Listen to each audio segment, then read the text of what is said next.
YouTube as well. It's the Not Your Average Guys show.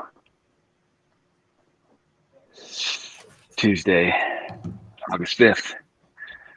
Uh, Today was a release of the Northwoods line of knives from Knives Ship Free. Did you guys get any? No. No. I don't even Me know what either. you're talking about.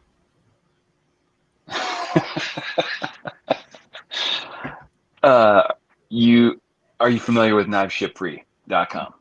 No. I'm not. I know you've purchased from Blade HQ, I Yes. have. right? Is that the new Same Blade thing. HQ? I mean, Same no, company they've or been just around for a name? while. No, just the same, basically the same basic thing. Okay. It's just online only, uh, and they sell knives. But a cool thing about them is that what? For free shipping? That's Yes. a good advertisement. Um, I'm not gonna lie. but yeah, they also an interesting thing about them is that at some point, so it was started by a dude, and it was run by he and his wife, and then he died just kind of like one summer. He just got sick and died. Happens to some I don't people. know. He had cancer or something. Yeah. And so now I'm pretty sure it's maybe his brother-in-law that runs the company. Maybe something like that. It's still, I think it's still in that family. But so anyway, it's still kind of I think it's still kind of a small family owned, family run type of deal. But obviously it's not super small. Like they sell, I'm sure they sell tons of product. Well, at some point, some years back, they purchased an old, like, I think out of, like, I think defunct. Like, I don't think it had been in production in some time, knife factory. And also the, like, rights to the names of some of these, like, old school knives and started remaking them. And so now they make these neat, brand new, real old school looking folding, pocket knives. So the Northwoods line is one of their lines, and they're the only place you can get it, except for I've seen them in little like boutique shops, like pawn shop or whatever, not pawn shop. I've seen them down at Mickey's surplus store because he'll buy them from them and then mark them up. But there's no other like legitimate dealers that sell them. Hmm. It's just their own thing. Anyway, but they're hard to get because I think people collect them, and so dudes get on there and buy them up. Buy one of each every time they have a release. I have one, uh, but that's it. What glass you pouring into there? That's the old Budweiser Red Label. Oh, It's old school. I I went ahead and snagged you one of these. So sometime Did you? I'll You have to sent get. me a picture. Yep. Nice. I was out of Dan's got a good one too. I was out of town up until just a minute ago, or I would have probably You know got what it this to one you is, sooner. right? This is Yeah, I Grandma like that. I D's. do know what that one is. This is Grandma D's glass. Do you have a set Yep, of those or just it's one? a good one. Oh yeah, no, we have a set. We have a set of these, and then we have a set of them that are about this big that Shay Yeah, has. I like those. Are the small ones, do they have the base or are they like a rocks glass? think they're like, I think they have the base like this. I think they have this. Is that what you mean? Hmm. I Yeah. think.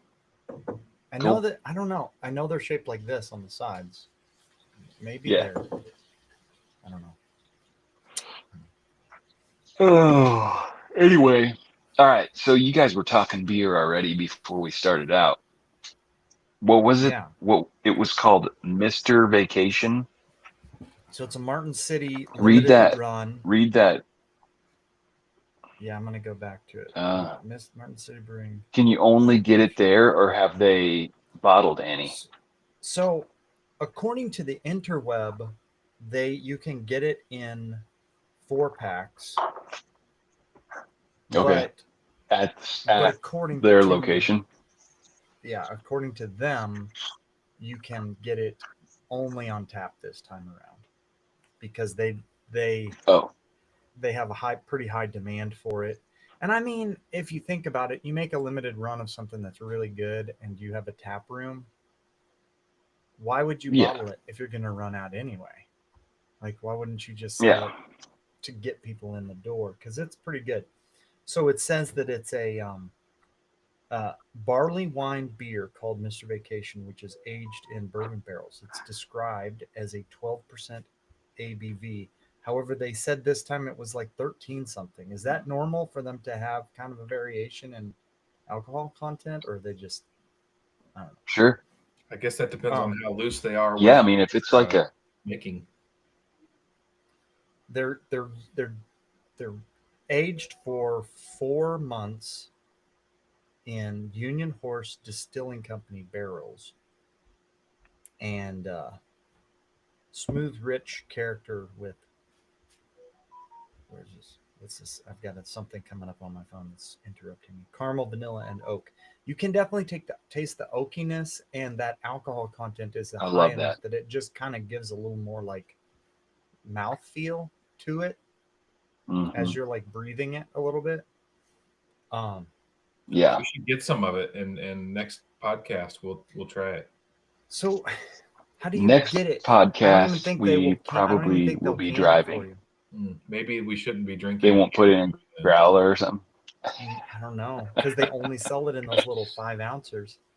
I doubt they'd sell you a growler Uh-huh. for less than like $40. Well, what we'd have to do is we'd all have to gather at one person's home Somebody and make a run for it. and yeah, go get a growler full of it. Or just Where go you where there. you guys where you guys driving to next podcast? I missed that. I think Kansas City. We'll be driving home from LA. Hmm. What are you gonna do there? Is that top secret? Top Get secret. in a get a truckload of stuff and drive it home. Oh, are you and Jimmy Just both going? fly out there and get in the truck and yeah. Nice. That sounds like fun. It's a 20. Yep. It's like a 24-hour drive in a normal vehicle without stopping. And you're gonna have a U-Haul basically. We're gonna have a big truck. Yeah. So Which I funny was story telling about Jimmy that truck Okay, that go. I drove back from Pennsylvania last year, that thing in Pennsylvania, isn't like that's like the Smoky Mountains, Mhm.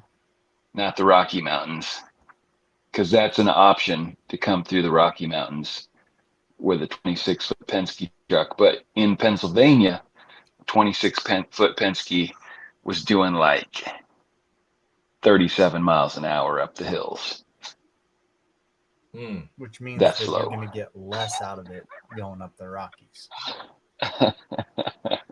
So my brother Andrew, he brought back one year a moving truck, a Penske truck or something like that, and he was moving a guy named Evan Williams, music Hmm. studio. He was moving. Do you remember this? I mean, I remember Everything, that time like period. all of his recordings from a lifetime of having a recording studio and having old school analog. Like his soundboard was like 10 feet long. And like to reach the top, you're like reaching up like this, right? Hit the step ladder Yeah. out to reach the top side. It was nuts. He had an old school analog sound mixer with like, I don't know, 60 channels or something like that. I don't know. But Evan It had is an had a quarter of the channels that our church one has, and was 10 times as big. Probably. and it was probably like $50,000, to be honest with you. When it was Loved new. it. Yeah. I thought when it was Evan new. Williams made whiskey. He didn't even drink whiskey. So he was moving a recording studio from California, and we built him a recording studio in Higginsville, which, speaking of, if somebody wanted to buy a farm and needed a awesome recording studio where you could put a whole choir in a recording studio out in the country, Evan is old and has just the place. How much? But I don't know. Just probably about the price of a farm out in Higginsville. I mean, it's probably not like obscenely expensive. Because You thinking about moving back to Higginsville? I would buy it if I had a reason to. It's a cool little property, and I like the studio. Like it's neat. You can start recording all of your music in there. Yeah, and okay, side note, there's this guy who I don't really want to get into talking about him, because I thought he was like a cartoon character named Forrest Frank, who like broke his back a couple weeks ago and has released 2 hit songs about breaking his back since he broke his back 2 weeks ago or 3 weeks ago, from an iPad and a beat machine or something. Okay, you don't need a recording studio anymore to make good music. Oh. No. Like at all. Like it makes no difference. Anyway. So one of those songs, I assume you're talking about God's Got My Back. One of them was written and by Lemonade. like some camp counselors or something, right? And then he like jumped in on The it. Lemonade one? I think so. Yeah, dude. They were kind of making fun of him. They were like, Mhm. hey, here's how you make a Forrest Frank song. And it's And they totally did not their a style. YouTube video. Yeah. They did a YouTube video and were like, you got to have this. And they like lay down the beat. And then they're like, and then it needs to have a catchy phrase. And they're like, and then they like build this little Lemonade song. And then he saw it and he's like, what? That's pretty good. And then they collaborated and he added some verses. I think it's funny. And I don't know. I know Darcy knows about Forrest Frank, and maybe we talked about old Forrest Frank on here, but I finally, like last Saturday, actually just hit Spotify, hit Forrest Frank to see what other songs he had. And I determined pretty fast that 2 things. One, do you know about Forrest Frank, Jimmy? No. Okay, well, it doesn't matter, because I'm going to tell you all you need to know about Forrest Frank. Okay. Other than that, he's really popular right now. Okay, one, it's actually like, if you're okay with a wide variety of genres of music, which I am, it's actually kind of fun to listen to. So that's one. 2, I totally thought he was like a cartoon character, like a little fox and forest creature teaching about like moss and stuff. Whenever I heard about him, because that's what Forrest Frank sounds like it would be. But this dude, I've not verified this, but I guarantee you this dude loved Vacation Bible School when he was a kid. Like, it was his favorite week of the year, bar none. Because every Forrest Frank song sounds like kids doing hand actions to hip hop music. End of story. Like, am I right, Darcy? Like, Well, it just sounds and like that's what it is. hip VBS music. And like, I mean, like his one song, I mean, there's nary a kid in the world that hasn't done the little actions in that little TikTok dance or whatever. What is the name of that song? they're doing it at like the Savannah Banana baseball games and Yeah, stuff the too. Savannah Bananas do it. Yep. Yeah. What's the name of that song? I don't My know. kids know it. I want to call it like Pollyanna version of Christianity. That's what it is. Like, it's very like, Pollyanna. haven't you ever heard that phrase, Pollyannish? No? No. Like when you've got like an outlook No. that's just like, oh, like, I don't know. I mean, Let me look it up. I get it. I get what you're saying. It's pretty understandable as far as like a descriptor.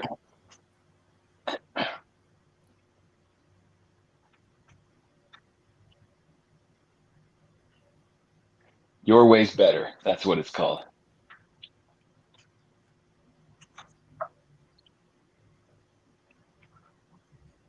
The Pollyanna effect, the Pollyanna principle, refers to the human tendency to remember positive experiences and information more readily than negative ones. The bias toward optimism can also influence how people perceive and interpret current situations, often leading them to focus on positive aspects while downplaying or ignoring the negative. The term originates from Well, that's 1913 me. novel Pollyanna, where the main character consistently finds something positive in every situation. Right? Like, She plays the glad game. Yeah, she yeah. plays the glad game all day, every day. And so, like, it's fine. It's just that, like, it probably works out really good until you have one, like, earth shatteringly bad experience in life. And, Like breaking your back. but no. Yes, but no. Like, because, like, I think it's great that he's completely healed from breaking his back, but also he's like 26 years old and broke slash fractured his back in a very painful skateboarding accident. But like, Yeah, it looked there's bad. also like it looked painful, didn't it? But at Yeah. the same time, like there's also people who have diseases that are eventually going to kill them, and it just like it is what it is, and ain't nothing they can do about it but suffer. Anyway, yeah, there you go. My positive and negative view on Forrest Frank music, right there in a nutshell. There you go. Okay, so real quick, back to the U-Haul story. So, Yeah. um, he drove this U-Haul truck back, and Evan had loaded one entire side. He had actually put his shelves that he had, like the recording discs, Like the reels. the reels, like with metal and fish tape or whatever you call that, fisher, Uh-huh. whatever you call that. It's He had put his shelves in one side and loaded the entire left side or right side of the moving truck with completely dense materials. The truck was sitting like this when Andrew left from LA to Kansas City. And Andrew's like all the way back. He was like fighting the truck because it was always wanting to like pull hard left because he had put all of the heavy stuff on the same side of that sucker. And oh literally, he man. got back to Kansas City and he pulls in, or got back to Higginsville, and he pulls in, and we're like, what is going on with this truck, dude? It's like bottomed out on the whichever side it was, on the left side. And he's like, dude, this was a chore to drive across the country. So he did that whole drive with a really badly loaded U-Haul truck of Oh man. recorded information. I bet we'll do better than that. Are you loading it, or are you having somebody else load it? Yeah, we're loading it. I think you can probably do better than Evan did. Hey, I used to be a professional loader. Oh yeah, Yeah, you did. you just And dropped it was- a load wherever you It felt was like. for or what? the FAA. At the airport. You worked at the airport. Yeah. Were you the guy who threw the guitar, banged it up, and got that guy all that money? I didn't do that, but yeah, man. I loaded I had no idea. loaded and unloaded 757s. Cargo. Why specifically 757s? I don't know. That's just what they. Every once in a while, they had a DC-8, but it was Is mostly that bigger, smaller?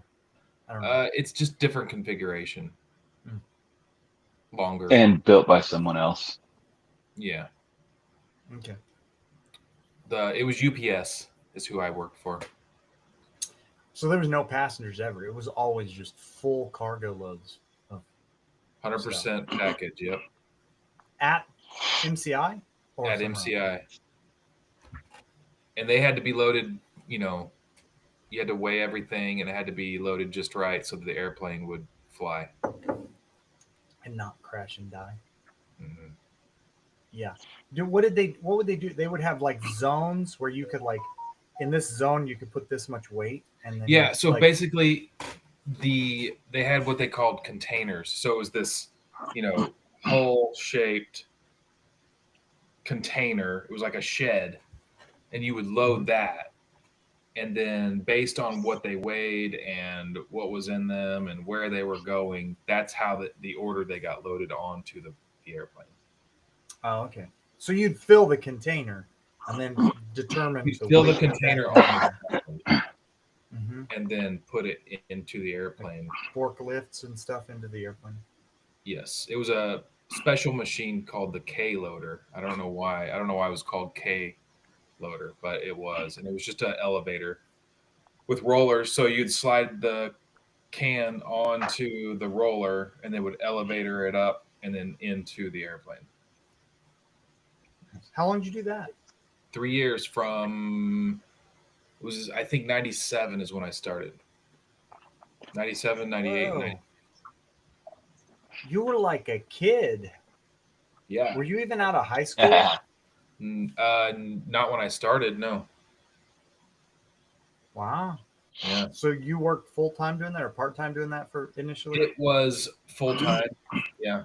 It was full time, but it was weird because it was 5 days a week, but only like 4 hours a day. Okay. Why didn't you keep doing that? Because it sucked. Oh, did it? Like 4 hard a.m. physical start time. labor? 4 a.m. start time, and it was outside. So All year round. all year round. So, days like today, it was really nice being out there. And Yeah. middle of the winter when it was 2 degrees outside and the wind is whipping around out Brutal. there, it was not fun. Yeah. And it didn't pay great.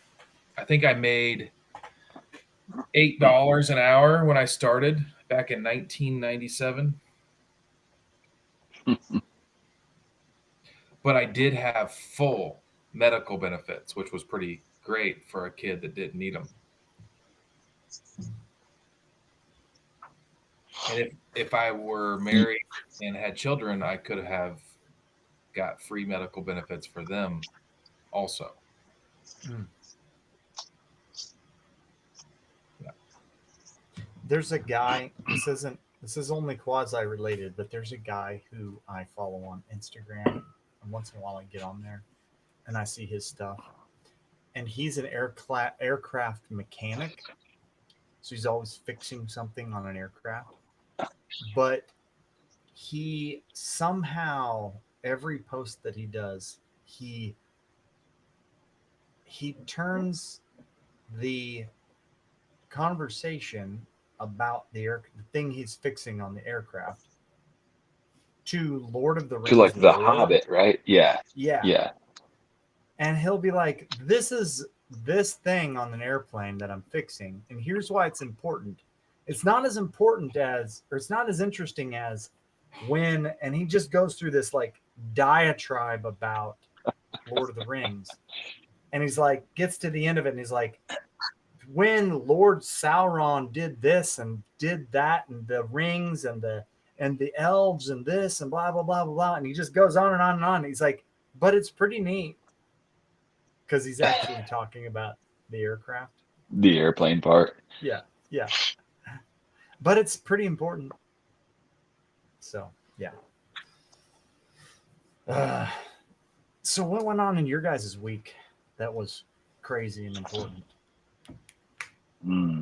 Well, for me, I was supposed to go to Wisconsin and go to Heath's house and spend a week at the lake, riding on his boat, exploring the Apostle Islands, and I didn't do that. No, you didn't. I went to You Branson. did the next best thing. Yeah.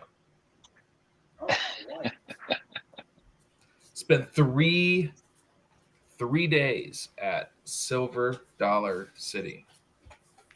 Oh, you went all 3 days? 3 days. How is that next best thing? To be It's honest, It's the next best, Thing. easiest thing to do. When 2 days before you're planning to go to Wisconsin, you realize you're not going to be going to Wisconsin, you can't really plan a whole nother vacation. why didn't you go to Wisconsin? So we were going to go to Heath's house. And as you know, he has that truck bed manufacturing company. Yeah. They had some major technical difficulties that required 100% of his time. That just popped So up. He wasn't gonna be there. So basically, he was like, "Now is not a good time," even though we've had this trip planned for the last 4 months. Was Jeremy going too, or No, it's just my family. So Anna, the kids, and I. We do it every summer, and we've done it every summer up until this one. Until 3 days before this one. He was like, "Are there any other days or weeks in October or in August that would work for you guys?" And we were like, "No." That's a bummer. So, well, we also skipped our Wyoming trip this year to try to get this house done. But we knew about that a month and a half ago when we were like, I don't see how we could possibly do this. I need all hands on deck for a few days, for an extra week, or I'm hosed. So how are you coming along on the house? So Monday, Judah and Asa and I, with Sarah being more like a spotter, stained the entire. So what we did was like we did basically the same thing Darcy's doing on his 2-foot rafters, 2-foot grid of 2x4s. And I got Australian timber oil, which is a Cabot material. It's like a real oily. It's probably like a semi-translucent stain, but it's an oil, and it's a good stuff. In my opinion, it's probably some of the best stuff for the surfaces of an outdoor thing, because it's like a penetrating oil, and when you sand it and put another layer on, it's almost like a tung oil, in that it reanimates the previous layer a little bit and doesn't just like get darker and darker and darker, although it does get somewhat darker, but only to a point. It's really easy to work with timber oil. And so it treats your lumber. And so what I did was we sprayed and back brushed 1,300 feet of ceiling. which is just 2x4, 2x6. And then you think about like a 2x6 has a layer, a surface here, here, here. And then the 2x4 laying on top of it has a surface here, here, here. And it just takes a lot of like angles, spraying. You're not spraying it like you would spray a house or trim. You're just spraying it to get a bunch of material on the wood, and then you're brushing it to get it kind of worked into the wood, because brushing it really doesn't, or spraying it really doesn't like get it worked in. So yesterday we sprayed all the way around the house, like 48 feet one way, or yeah, 48 feet, 56 feet, 48 feet by 10, 12 by 12, all the way around. And so Are now you putting that same product on the decking? we will, but treated lumber and treated posts are still literally so saturated that they are like weeping moisture from treatment. So we will probably wait till the very end. We did the posts where they collide with the roof, and we did one side of the header. I do a deal where we do the 6x6. We put a 2x12 on one side and a 2x12 on the other under the rafter, and so we have the one 2x12 is laying on the ground, sprayed on all 6 sides. The other one is up and sprayed in place, so that we can get between those two 2x12s. So it's ready. Like literally yesterday was the first day that our house had all the roof structure up, and that spray was probably the first product we've applied that's actually like the finished product for the house, I would say. Nice. So your porch is going to be the first thing finished on your house. I think so. Yeah. I've been thinking, I was actually going to ask you guys this. I've been thinking about doing um, a 2x6, 2x4, or 2x6, 2x6 handrail. I don't know. Can you see this? This stuff has stained my hands. There we go. It's not coming out. My beard is actually darker after spraying all this. Have you ever done the cables where you just run cables through all of your members and tension them? I've seen it, but I've never done it. I think I want to do that because I have a ton of handrail, and you can get 1,100 feet of cable for like $150 on Amazon. Nice. So I would need like $300 worth of cable, and $300 What about would get me one section of handrail. How high off of the ground is it? The highest is probably 7 feet. The lowest is like 2 feet or 1 feet. what about the are you going to have like a tensioner on each end of each cable? What's the hardware going to cost you? I think so. I don't know. Our church has that cable system on some of the Mhm. railings, and it's just continually stretching, so they're tightening it all the time. And that's been what, 6 years or something?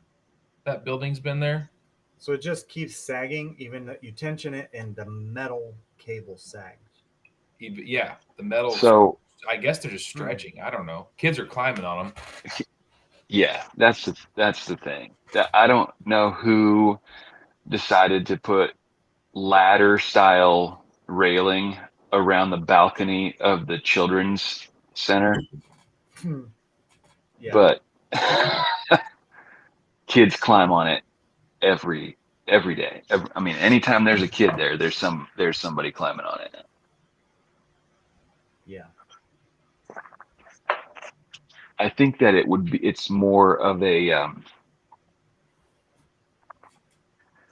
older space type of a thing. I think it would be a lot easier to do than some round or wood or whatever baluster type things.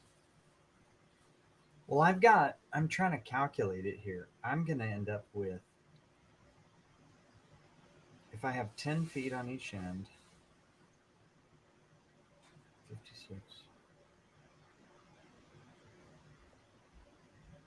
I've got 162 feet of like guardrail type of stuff. Maybe a little shot. Let's just say 160, 155 feet.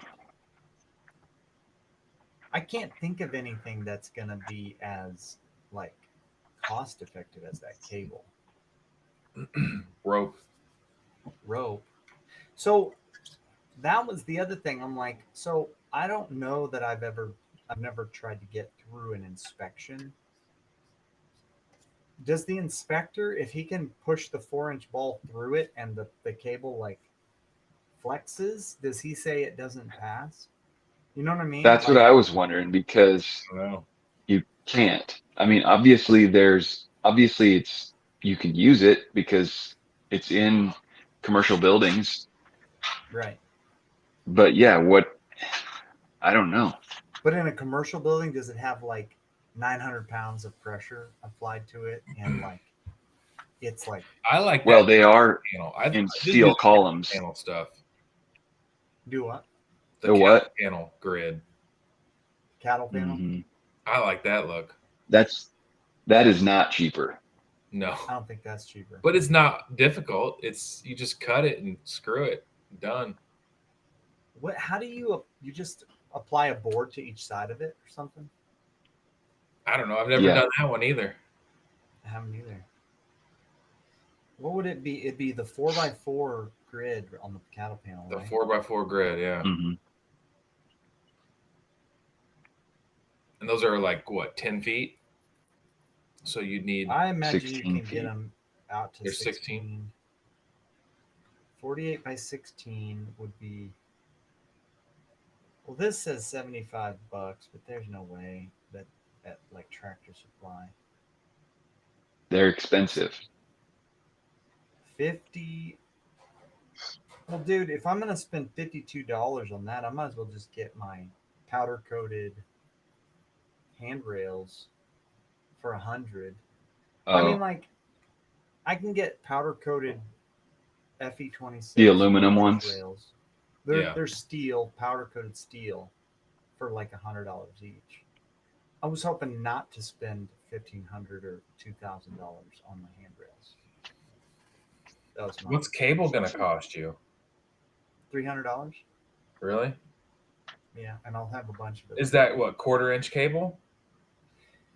So the best I can find on like Amazon is 3/16. I don't know if you can get it. I mean, Is it coated? it's stainless steel. Should it be coated? I don't want to get something with a No. plastic coating. It'll like fog up real fast. Hmm. I would think if it was stainless, it'd be fine. But I bought stainless clothesline that rusted. I don't know what the deal is. But Yeah. yeah, that's kind of what I'm thinking about, just because the cost seems like you could set up a jig to drill a straight hole through 6x6s way cheaper than you could do anything else for as much handrail as I have. Yep. And then what were you saying? Doing a 2x6 for your top? Do a 2x6 up and a 2x6 flat for the top, like just to have a nice rigid handrail on top. And then what's your spacing Yeah, between I like it. posts? Most of them around 8 feet, but a few of them are over 10. That'd be nice and sturdy. And on the ones over 10, I could always put a 2x4 vertical in the middle to kind of just add a little bit more rigidity. Yeah. Let's see if I can That'd show be you fun. what my house looks like. So, I don't know if this is gonna come through. Should probably just send it to my. Maybe I should send it. Here. You guys chat about something else, and I'll. What did you work on, Darcy, this week? Well, let's see here. Did you get that other piece of Um, pig picked up? yeah, dude. On Saturday, I ran out to the butcher shop because I don't know if you knew this, Dan, but last week, I don't know what day it was. I was sitting eating lunch and my phone rang and I look and it's a butcher shop that I just had my hog butchered at. So I answer it. I'm like, hello? She's like, is this the Frederick family? I'm like, yeah. She Yeah. said, well, we were going through the cooler and I found more of your hog. Oh, And I was really? like, oh, yeah. I was like, oh, okay. She's like, so I don't know if you know anybody that's coming out here and could pick it up for you, or if you, if we don't get out that way very much. I was like, yeah, I'll come pick it up on Saturday. She was like, all right, Yeah. well, we'll give you something a little extra for making the drive out, which I ended up when on Saturday, I didn't talk to that lady that I talked to on the phone. It was another lady who just gave me like 2 pounds of hamburger for my Mm-hmm. troubles. I'm pretty sure the other lady would have like given me, you know, more than that. Yeah. But anyway, I got another like 60 pounds of pork. Dang. Nice. So that puts me at like, or no, it was, It was off your pig or not? yeah, yeah, Huh. yeah. So I'm at like, I think I'm over 260 pounds of pork off of that pig. Wow. That's pretty That's good. nice. Yeah. How much You of it have you eaten? Um, we have eaten pork a fair amount of times already. We You we gonna did eat? pork chops. We, You gonna eat pork till huh? your butthole hurts? I guess so. We did Is that what eating too BLTs. much pork will do? That's what I Dan think so. said. I There's Look remember at him a saying that. something about that. Dang, that looks pretty good. Trying to figure out if I can. Oh, if I go down here, I can. So that's going down one direction from like the corner back to the garage, and then I don't know what that is. Oh, here we go. And then that's after stained. I just think it's good looking stuff, personally. Mm-hmm. And here's the kind of cool little feature of so from where I'm standing, I'm trying to figure out what this is. Oh, this is a scaffold right here. I'm like, why is that look like a dirty floor? That's a scaffold. So from where I'm standing to there, 56 feet. So Nice. so we can shoot archery 15 yards on the deck without leaving. Because 15 is only 45 feet, right? Just hope nobody walks around that corner. No, we were talking about this when Sarah was like, hopefully no. She said the exact same thing as you just said. And I was like, no, from this post to here, we're going to put one of those red, like, Yes. don't pass this line. Danger. We're just going to put a caution tape from that post to the wall. And then we're going to do the same thing here so that nobody walks out the front door. And then we may have to put a caution tape over the front door, I guess. And I don't have a shot from like, are you guys seeing my mouse? Yes. I can't Yeah. tell. So like if I'm standing here, I can also shoot down into my front yard. I could do probably 150 yards worth of 3D targets down in my front yard from that spot. And it'd be You're just pretty like far back off the road, right? Yeah. I could probably do, yeah, because it's almost 700 feet off the road. So, anyway, there you go. That's pretty cool. Dude, speaking of archery shots, I just watched this guy the other day talking about his his archery practice regiment, Yeah. and he said, and I mean, I guess I get the theory, um, but I don't think that I agree with it. Anyway, this is what he said. Tell me that. He said that he shoots one shot every day. Well, and not even every day, but when he shoots, he takes one shot, and he has his arrows marked with different distances.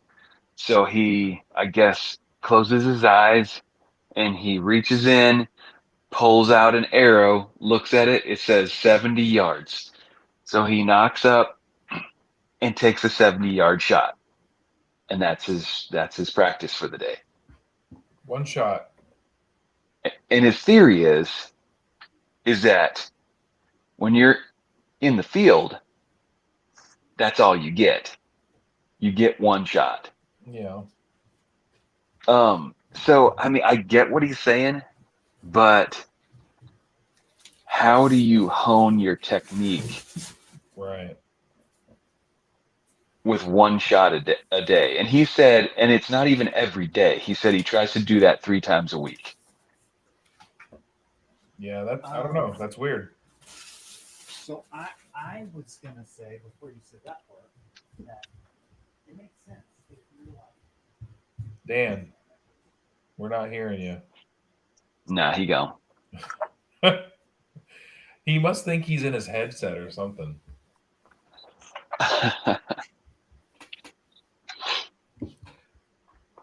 So apparently this guy is like somebody, if you're watching him.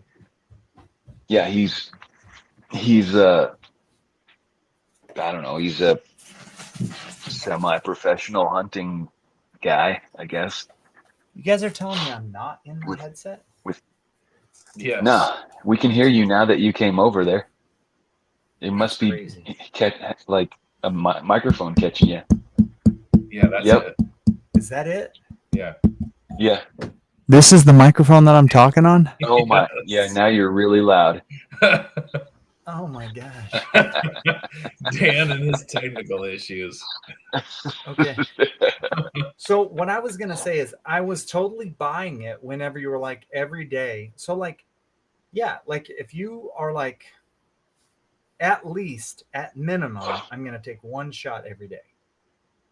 And that's if I don't have time to do anything else, I'm gonna take that shot. That random deal. Just to see where am I at on a given day. Sure. But what about the fact that like your technique changes and tweaks, and like if you're only taking that shot today and it's bad, are you not gonna try to figure out why it was bad that day? I don't know. He didn't go into it enough to say that that's what he did. He kind of just kept sticking to the point that one shot. Maybe Dude, he's this so is how good I. he's beyond making bad shots. Yeah, maybe he has in the past honed his technique to the point that now this is his deal. But It's just staying yeah, in shape. This isn't. I'm not there. So That seems like much more of a mental practice than physical. So when I was a kid and I went hunting with my dad, he taught me to. We always carried three broadheads, three field tips, and a juju. Small game What's that tip. they're called? Yeah, Judo. judo. And what we would do is You carried while you're, 7 arrows. Mhm. Or maybe we had, Okay. I don't know, maybe we had six. Depends on what you could carry. My quiver definitely Hmm. carried 7. Okay. So what you would do is, the judo was for any dog that happened to come by. You try to pelt a dog with a judo tip. Not your style of judo tip that would kill a dog, but Yeah, it like would. the wire one with the like big Uh-huh. paw and then the wires. Um, no, but you would pick like from your stand, you would pick a hedge apple or something at a just random spot. Try to figure out, okay, that's maybe where a deer would walk through. And at the end of the night, you'd shoot that hedge apple, and your first shot was like, did I hit it? Or was it at least a kill shot? You know, like a hedge apple's like that big around. Was it Hmm. passable as a kill shot? If not, you'd shoot more shots to try to hone in what am I not understanding about this shot. We did that every time we hunted. Right before dusk, you'd try to shoot your 3 shots, or not before dusk, but right before it was impossible to shoot light, you'd try to shoot that thing. Yeah. I mean, we did that every time we went out. But we also didn't have range finders. Like, you totally guessing the ranges on stuff. Oh yeah.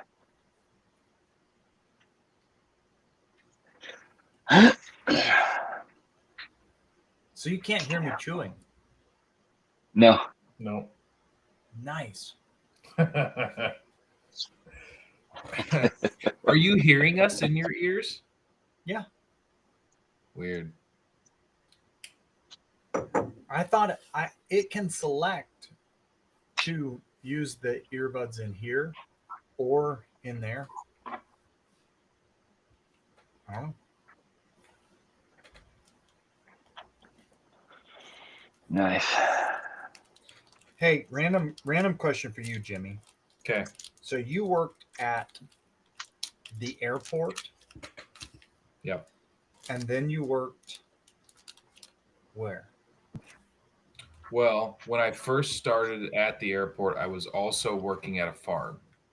Okay. So I would go to work at 4 a.m. and then I would leave there and drive to the farm and work till 4 or 5 o'clock. This was basically your high school. Yeah. And then after the farm is when I started working with Bill, doing the cabinet. Yeah. Cabinet countertop stuff. And so then I would work at UPS and get off from UPS and drive to wherever the job was for the day. And it wore me out because I'd get up at 3 a.m. and then I'd get home at 5, 6 o'clock, and I was tired. And then at what point did you decide, nah, I'm gonna do this by myself? How many years in? Well, I was 3 years into the UPS when I decided I was done with UPS. Mm-hmm. And then it was just Bill. And then I just full time doing the cabinet countertop stuff.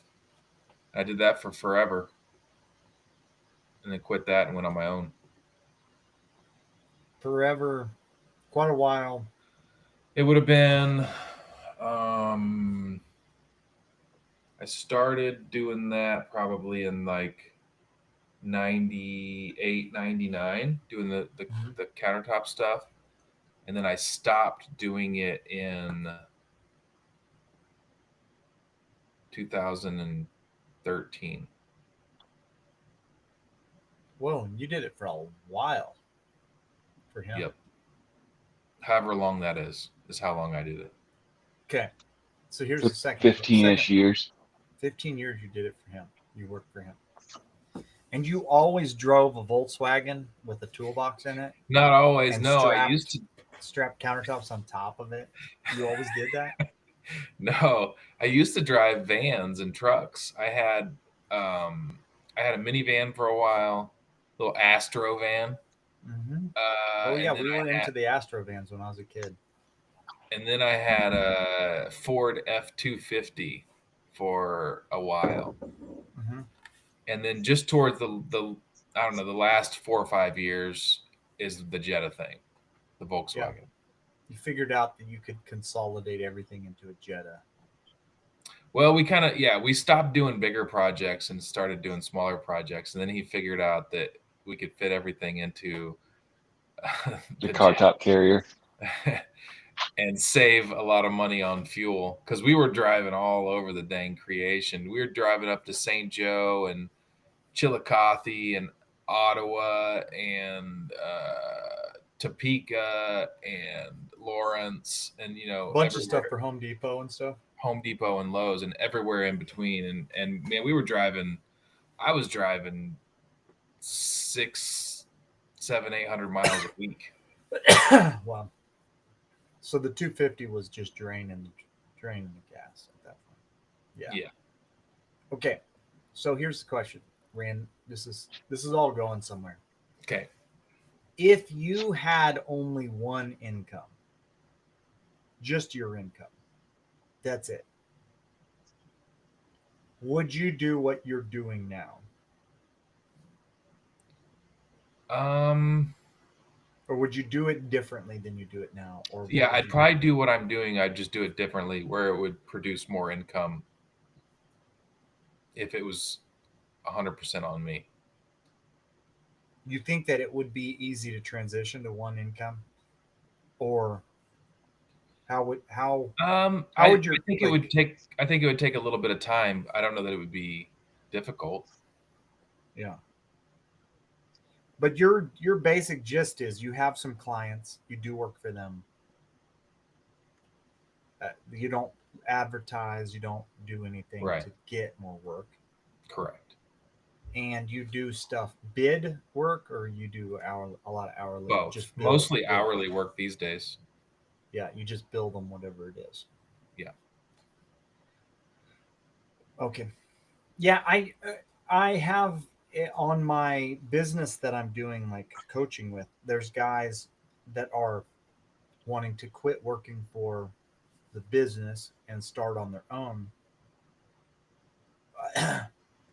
but basically have one income and no like idea of how to get work, Hmm. like at all. Like they might have like some side job lined up, but they're like, I think I'm going to quit working for this company and go do my own thing. But they don't have any like, I'm not going to start a business. I'm not going to have an LLC. I'm not going to open up business accounts with my distributors. I'm not going to be very specific in the type of work that I do. And I'm like, well, so what are you going to do? Like, what is it you're going to do exactly? Like, I'm all for it, starting your own business, but what is the business you're going to start? What would you say the business you started was? Well, for Because me, you it was, kind of just went on your own doing carpentry, right? yeah, because for me, I was working full time with Bill and the Mm-hmm. countertop thing, and then I'd already had a few clients that I did side work for, and then when I decided to quit working for Bill, it was more of my son was born, and I was going to, because my wife worked full time and had a good job, I was going to just work very part time and kind of take care of the kids Yeah. and do part time work whenever I could. But then it Yeah. just kind of, as the kids got older and as I started doing more work, it just kind of transitioned into me doing a lot of work.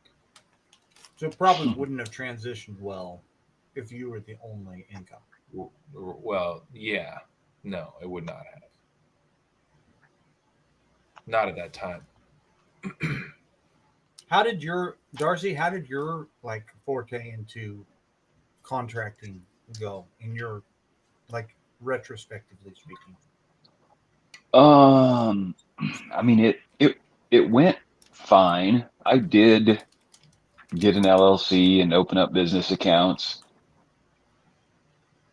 and yeah, I was doing it. Mine was similar to Jimmy, where I was working full-time framing and then working after work most days doing other stuff. I mean, doing adjacent type stuff, working directly for builders or just friends and family and whatnot. So, I mean, I was busy when I quit framing for somebody and was immediately busy, had plenty of work. So I don't know. I think that I But you wasn't. stopped doing it, so something about it wasn't jiving. I stopped doing it because I didn't enjoy and nor was I good at the administrative side of it. So I just didn't like it. I was Like getting just people billed feeling, and stuff, or the yeah, I was just finding work. no, there was plenty of work. I just wasn't, I'm not great at bidding and billing. And it was getting to be, just hanging on me, hanging over me, and didn't like it. Mm-hmm. So I started looking at other things. That's when I decided to go to nursing school, Mm-hmm. which I didn't, which I didn't do. You didn't. You did, right? You did do I it. started. Started. I Mm-hmm. started. Yeah. I don't think that I'm particularly good at bidding and billing, personally, but I do know the size of job that I want to get, Hmm. and it keeps it usually, unless it's for friends or family, keeps me from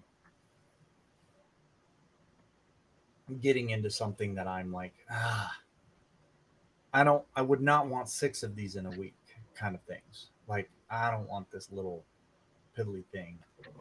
Like, I did a kitchen countertop for somebody, but I hired out the countertop itself and I did the backsplash and like orchestrated the whole deal and put in the sink and put in the garbage disposal over a month ago.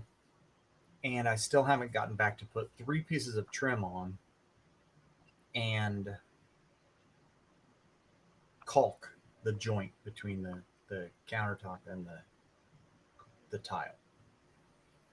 Hmm. And it's amazing how hard it is. Like, I'm sure she's just like, I still owe this guy like 3 grand and he just won't come back and do this. And I'm like, then Jimmy, you know this kind of scenario. Dude, I've got to get my table saw out. I've got to get my chop saw to the job. I've got to stain match this. I've got to clear coat it. I have to buy trim. I have to go somewhere. Like, to collect this money is like A lot of work. it's a lot of work to finish this stupid little thing. And I don't like I don't I do need to go get the money, but I don't have time to go do the work. The piddly diddly little work that needs to be done. You ever have stuff like that, Jimmy? Oh yeah. You're just like, I need to collect that 2 or 3 grand, but they're not complaining right now. And I And don't have I time. ain't I don't have time to spend a half a day going and doing that. Yeah. Get my saws out, stain match. Oh my gosh. That's the stuff that just like tears up my time. Like destroys like the That's where it'd be nice to profitability. have a dude working for you that you could just send to do that kind of nonsense. It would be to have a man, that would be nice. The problem with having a man is you got to pay him every day, no matter how good the work is that you Yeah. have for him. Eventually, I intend to have a man. I really do. I don't intend to call him Engine Joe, but you Your could. man Friday. have I ever told you about my friend Junior? I've told you about my friend Junior. He had a man. So Junior was a jeweler up in Cameron, and Junior had a Okay. man, and he called him Tano.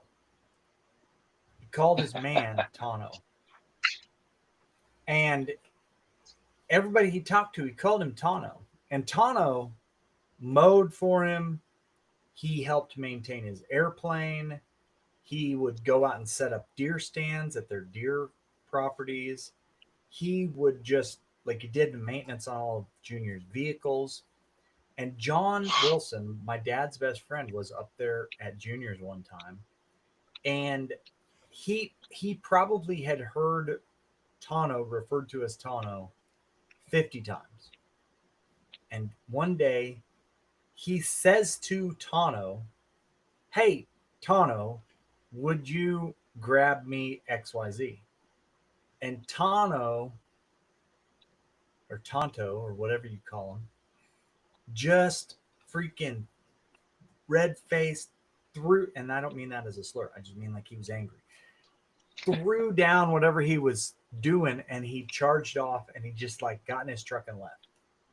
And Junior comes out and he's like, "John," who was the nicest guy you ever met. He's like, "John, what did you say to him that got him?" And he's like, "I don't know what I said to him, Junior. I just said, 'Hey, Tano, could you grab me that wrench?'" And Junior's like, "Oh, John, you can't call him Tano." And he's like, "What do you mean you can't call him Tano? Like, I thought that's what his name was." He's like, "No, you can't call him that. I call him that whenever I'm talking to you, but I can't call him that to his face." And apparently, apparently, Junior had been calling him whatever he'd been calling him, this Indian name, to John all this time, and it was never that dude's name, and he did not like being called that. And also, John did not know that Junior never called him that to his face, only referred No. to him by that. John did not know that Junior would never call him that at all. Oh my! And he was so offended by it, he just stormed off, huh? Yeah. Yeah. Awesome. Yeah. So anyway, there you go. It's a good story. I think it's a great story. Yeah. And I just thought of the other day, I kind of want to see if Junior's plane's for sale. I imagine it is. What is it? Buy that. It's just like a little yellow. Is it a Piper Cub? Could be. Probably. Piper Cub, like an Alaska kind of airplane. Yeah. Little bush plane. Little bush plane. Yeah. Yep. Yeah, you should buy it. Are you flying? Cool. I want to, but I'm a little busy right now. Oh, you don't have time to put a piece of trim on. You definitely don't have time to go flying. Nope. No, but I got that deck built in a week. 1,360 feet of deck. That's a deck, man. Dude, I'm excited about it. Judah goes, "Dude, this deck is going to pay for my college." You And told I us was like, that story. That's a good "Oh, one. I did tell you that." Yeah. Yeah. It's a good one. I'll tell you what, though. Now that I've installed all that treated lumber, I remember the treated lumber doesn't just shrink this way; it also shrinks lengthways. Yeah, it does. Some of them gaps are massive already after just a How week. did you frame out the corners? How did I frame them out? Like where it wraps around your house? Oh, are you getting ready to tell me I did it wrong? No, I'm just curious how you did it. So it was 10 foot 4.5 from the house to the edge. So it's 2x8 wrap. I mean, it's just straight up 2x8s, 10 foot a half an inch. I didn't even have to cut 80% of them. Nice. That's the way I designed it, was not to have to cut about 80% of them, right? And then in the corner, I went from the corner out, just like you'd do a hip or a valley. I went from the corner out, and that was a 16 foot 2x12. And then all of the floor joists just kind of Miter. right into it. Yeah. What about the decking? Same thing. Just, they all land yeah, at an angle. They all have 45 cuts, and they land right on that.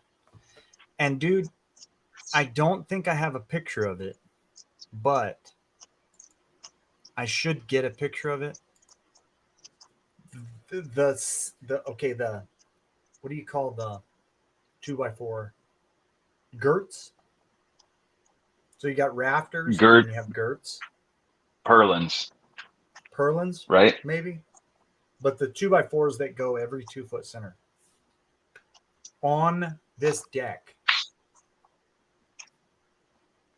not on the deck, on the roof of the deck. I'm gonna pull it back up, and I only noticed this because I'm a framer. Nobody else is ever going to notice this. Okay. Where the purlins line up and then turn, right? Can you see this? Uh-huh. The shadow. Look at that. They land perfectly on each rafter. On layout. On layout on the rafter. So every one of them has a perfect square of a rafter and a purlin, where when you look up, they all just like bing, bing, bing, bing, bing. Was that intentional, or did it just work out that way? It just worked out that way. The way I laid it out ended up with a rafter dead center of this run, directly over this door. Perfect layout out from there, and then out also the exact same measurement. So every hip rafter is the same length, boom, boom, boom, boom on both sides, and every purlin goes and lands and then turns, and it's literally just like a little pod, rafter, hip, purlin, just stacked right on top of each other all the way through there. It looks like it was planned that way perfectly. And if anybody ever notices it, I'm going to be like, yep, I planned it that way. The amount of math I put into that to make that work out. From the foundation to the roof, I planned it exactly like that. You got that metal ordered up, that thing? It's sitting there. Yeah. It is. You got Darcy's metal ordered up? I didn't notice any blue metal that got shipped with that, Darcy. Oh, really? Yeah, I don't know what the deal is. What color is yours, Dan? Black. It's called black. So, but you ordered it, right? Mm-hmm. Did you order it? No, I didn't order it. I didn't order yours. Oh. Well, that's why it's not there. Did he ever send you the spec, the sheet on yours? I never got anything He did from not? him. Oh, that's why it didn't get sent. Because I was like, well, I guess go ahead and send it. And if Darcy's is with it, that means Darcy called and paid for his, and he never sent yours at all, is what you're saying. No. But here's the thing I figured out. Those dudes ship that stuff for $2 a loaded mile. Okay? They'll ship it to your house for like $100. Nice. I mean, like, end of the day, do you really care? It's probably less hassle for you to just ship it to you than to ship it to me and then you pick it up. Where are you getting it from? Oh, yeah. Jamesport, yeah.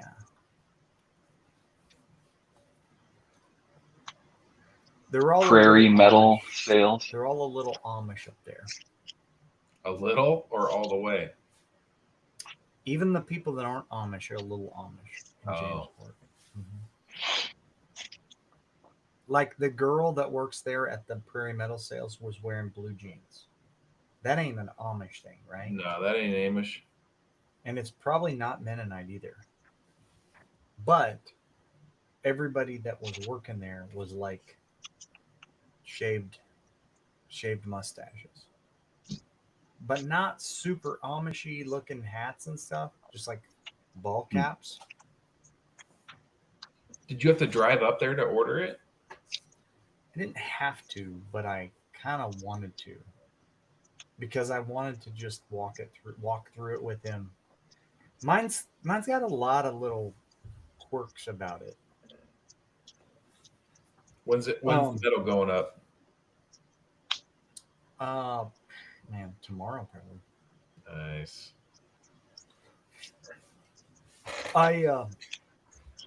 They sent me a membrane that you put under the metal roofing that is supposed to reflect 95% of all UV um, heat or whatever. But Nice. because I don't want to look up and see the back of like a white bubble wrap looking stuff, I'm not doing it on that porch. And part of me is like, should I do it on the porch even though it looks bad? But the other part of me is just like, I don't think so. Like, I don't know if I care if the porch is a little bit warmer occasionally. Yeah. For the look. I don't know. Your thoughts on it, Darcy? You're just doing straight up white metal on the bottom, right? On the underside? Mm-hmm. Yeah. Are you going to stain yours underneath, or are you just leaving it grayed out? Gray. I already stained it. Wood. Part of the reason Yeah. I didn't do the weathered was because I knew, like, to make it look boss like yours, it was going to take like 2 years of just sitting there. And Yeah. so I just, Yeah, it's a commitment. it's a lot. It's a lot of commitment. It's also a risk. The dedication level is very high. Yeah. Speaking of the risk, what was the deal with your roof, bro? Oh, Did man. we talk about that last week? We didn't. I can't Talked remember. about it a little bit. Yeah, we talked about what you did So, prior to any yeah. rain hitting it. Oh, yeah. So it hasn't leaked since.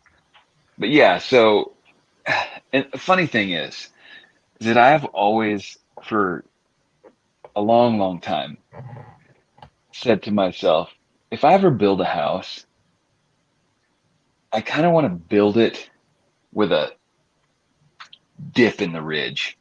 Like, I just think that that's funny. Like, it's just a cartoon thing, you know? Like Lemony You know what I'm Snicket's? saying? Yeah. Like a full on like visible dip in the ridge. I think it's funny. On purpose, on accident? On purpose. Not So like I French ended up country. preparing. All right, let me see here. Because we've done those French country roofs where like curves down, but it's very obvious you're doing something purposeful.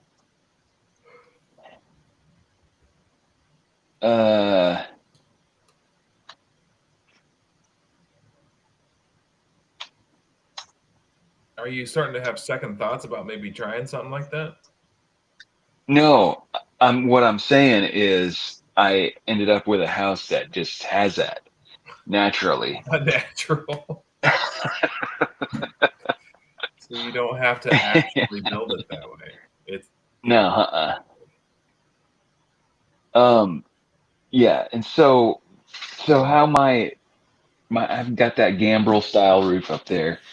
So I've got, the steep edge and then the shallow end, side, and where they meet together, it was kind of doing this. I don't know if you can see that, Dan. Oh yeah. Yeah. It was doing that. And it's almost like the So there's just shingles like a actually like kind of dish. go like that. Yeah. Oh yeah, they did for sure. And so I think what was happening is when we were getting those big rains, it was enough water to sit in there and it would just go underneath the shingles. Like, because, I mean, for a shingle to work, it needs to have slope. Yeah. And so if it's completely flat, like those sides are not, those, Because it goes down and the it goes like that. butt ends, yeah. But butt ends of a shingle are not sealed. No. So if you have water just sitting in there, it's going to go underneath the shingles, which Right. it did. So when I tore all those shingles off, there's just wetness underneath the shingles.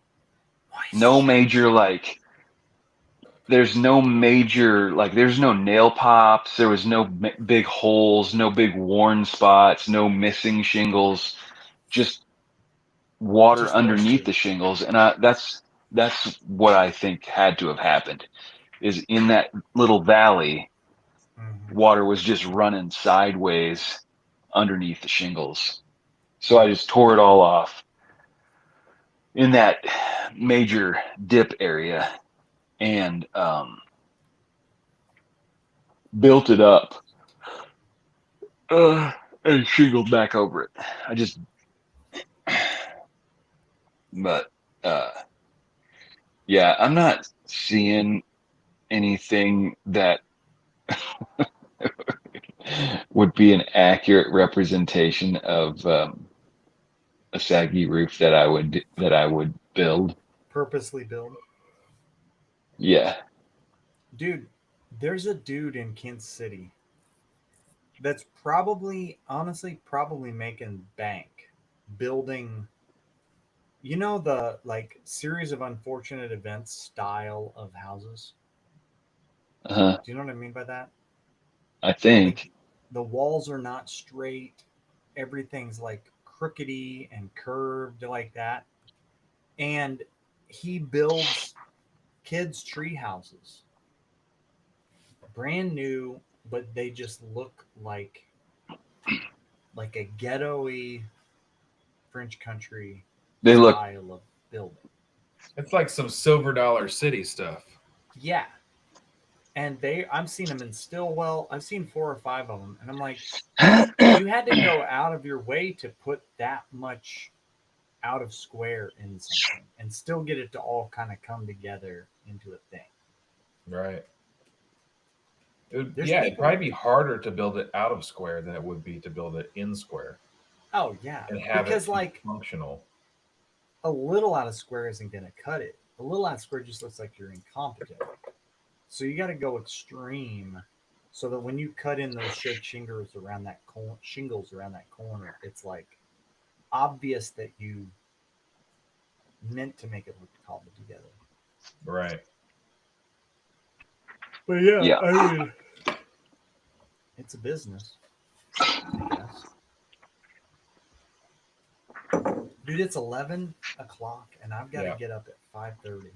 Yep. I need to go to bed too. I've been up You should since I probably. don't even know how long.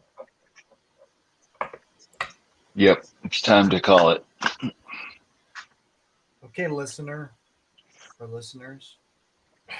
Yeah. Let me see. We had no comments and Oh, one concurrent viewer. Wait, but this says 11 views. So Trevor must have like checked in a couple times.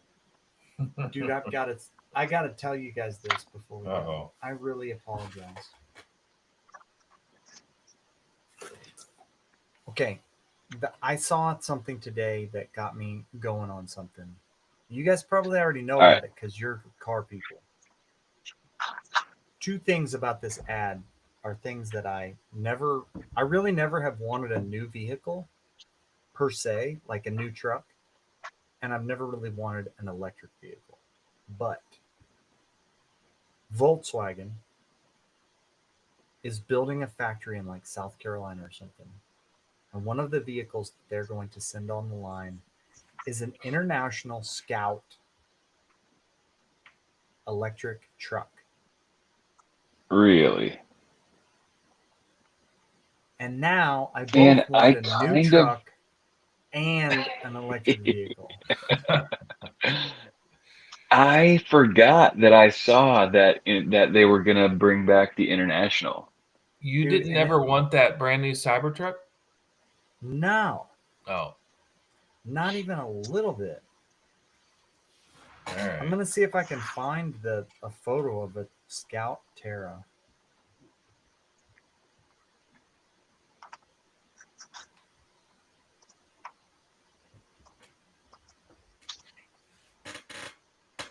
Boom, boom, boom. Let me see if I can find it. So, International Scout. Okay, here we go. So these are the two that they're saying. I don't know how to get them to go bigger. Oh my god, It's gone. it's gone. Can this work? Maybe.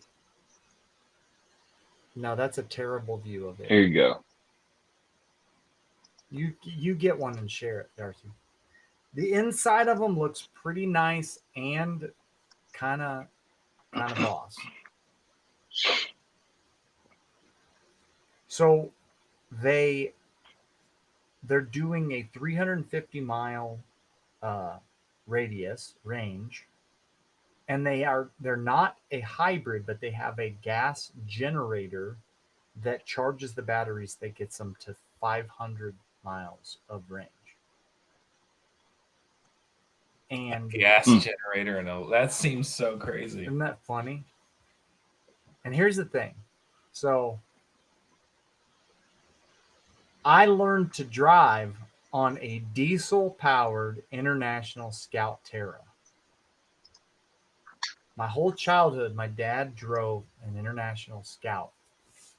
Really? And at one point, something about the ignition went out, and my dad had a comb that he would comb his hair with, that he carried around with him all the time. Mhm. And he would get out, and like, if this is the front of the truck, the hood opened this way on him. Right? Like that, not like that. So the hood opened this way. He would open the hood, and he would stick his comb into this thing to start the engine of our diesel International Scout. One time we went on a trip to Wyoming where we're going to go out to Wyoming, and we were going to help my grandma cut firewood for the winter. So it was getting to be fall/winter. Myself, my dad, my brother David, and this guy named Josh drove in the Scout, which is a 3-seat vehicle. We put a tarp over the bed of the truck, and one at a time, we took turns crawling into the bed of the truck and hanging out in there in a sleeping bag in the dead of winter, driving to Nice. Wyoming. Heck yeah. I kind of want a Scout, a brand new Scout, Get it. International Scout Terra. How much are they?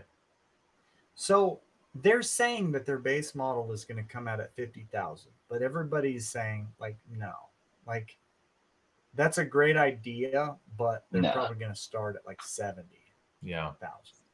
most likely, for a Volkswagen all electric vehicle with a gas generator.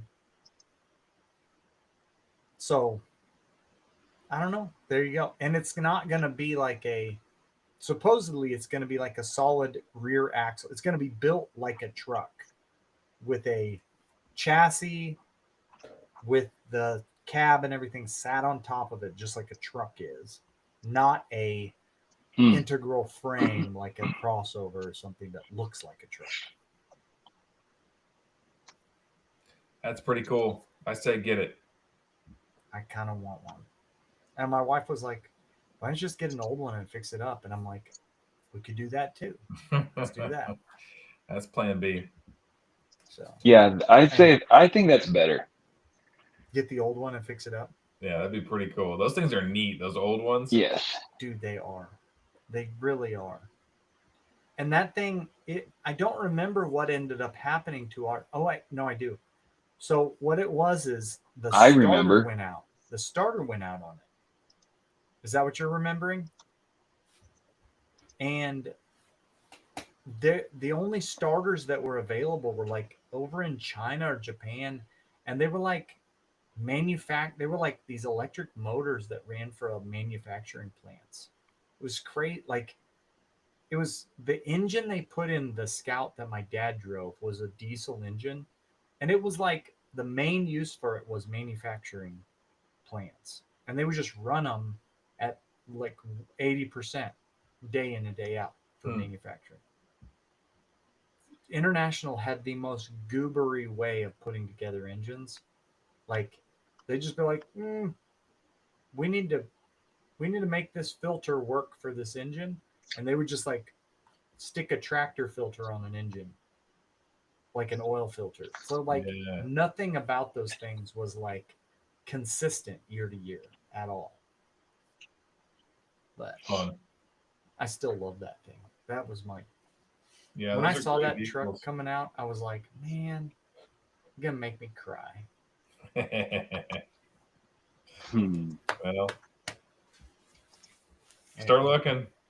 I bet there's no common parts between the new one and the old one. You don't think? No, I bet you're right. I bet that's an easy bet to win right there. All right. Back to it then. All right. Back to it then. Back to it then.